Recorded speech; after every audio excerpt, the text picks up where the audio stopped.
কারণ আমাদের তো ফেডারেশনের সিদ্ধান্ত আছে, ফেডারেশনে আমরা আলোচনা করে তারপরে আলোচনা হয়েছে যে আমাদের 3 দফা দাবি, সেটা দাবি নিয়ে আলোচনা হয়েছে। তো আমরা সেটা আমাদের শিক্ষক সমিতি যেহেতু ফেডারেশন আছে, ফেডারেশন নিয়ে কথা বলে তারপর আপনাদের সাথে আমরা কথা বলবো। স্যার, আপনাদের দাবি তো সরকারের কাছে, আপনারা রাজনৈতিক দলের কার্যালয়ে আসলেন কেন? রাজনৈতিক আওয়ামী লীগের সাধারণ সম্পাদক, উনি একজন জাতীয় নেতা, উনি একজন সংসদ সদস্য, প্রধানমন্ত্রীর নির্দেশে উনি এসেছে, উনি বলছেন।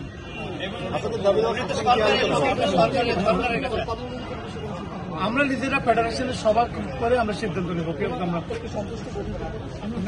আমরা পরে বলবো, আমরা এখন এই মুহূর্তে আমরা নো কমেন্ট। এই মুহূর্তে আমরা ভালো আলোচনা হয়েছে, আমরা আলোচনা করেছি, আমরা আলোচনা করে তারপর সিদ্ধান্ত নেব। আমরা ফেডারেশন, এটা তো আমাদের সবগুলো বিশ্ববিদ্যালয় শিক্ষক সমিতি ফেডারেশনের সাথে কথা বলে, সবগুলো শিক্ষক সমিতির সাথে কথা বলে তারপর আমরা সিদ্ধান্ত জানাবো।